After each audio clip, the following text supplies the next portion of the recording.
In the meantime, over on the other side, a high-ranking Houthi official says they don't care who becomes the U.S. president following President Biden's decision to withdraw from his re-election campaign.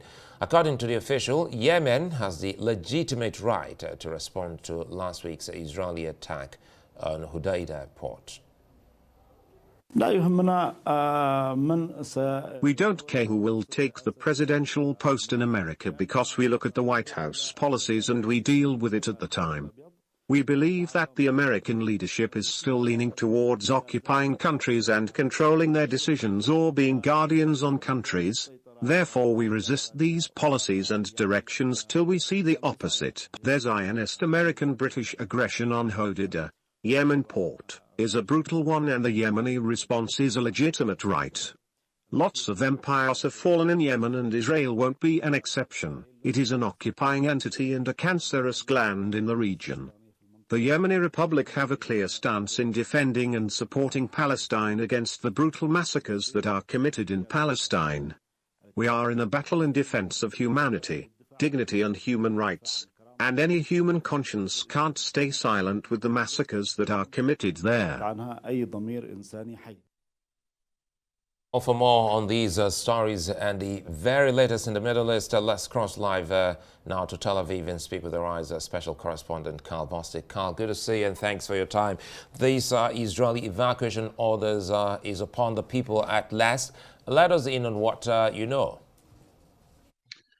Well, again, Suleiman, good evening. 9 months into the war, we're now into the 10th month. And despite, extensive air operations, ground operations, and special incursions, nonetheless, we still have a situation where Hamas has been able to regroup and fire rockets into Israel.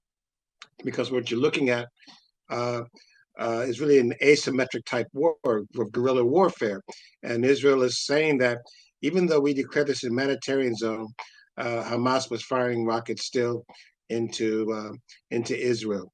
So that's why you had these strikes in Khan Yunis and these evacuation orders. But once again, it came at a very deadly human cost, with at least up to 70, 80 bodies being taken to the local hospital in eastern Khan Yunis, 200 people injured, and even a UN convoy, a 4-car convoy that was en route to Gaza City was fired on, and was fired on several times.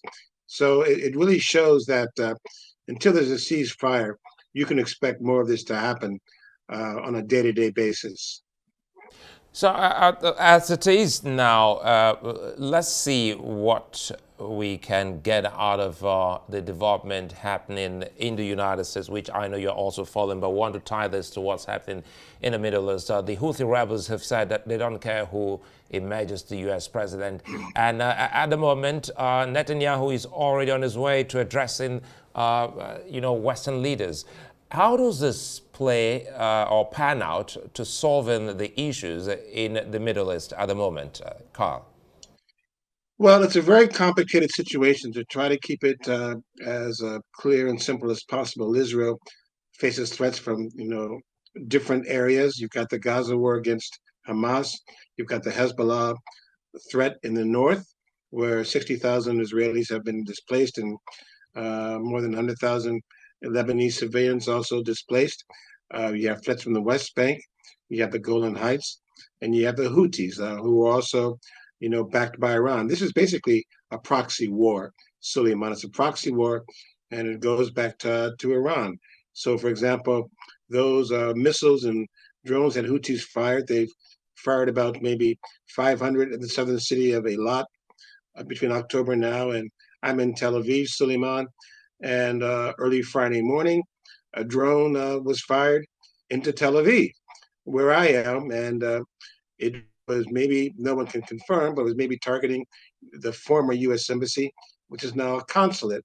I happen to be staying at a small place next to the U.S. Embassy, and a block away, that Houthi drone evaded Israeli I lost that connection to Karl there, and I hope, Karl, you're okay. We need to re-establish connection to make sure that Karl is okay, who is live there in Tel Aviv. He was just giving us an update on what's happening in the Middle East, and Netanyahu at the moment is on his way to the United States, where he's expected to address the U.S. Congress. And of course, the Houthi rebels are already speaking, making reference to the United States elections that is coming this November, saying they care less about who emerges the United States president. By and large, we'll get to you pretty much update on these and more on our website, arise.tv.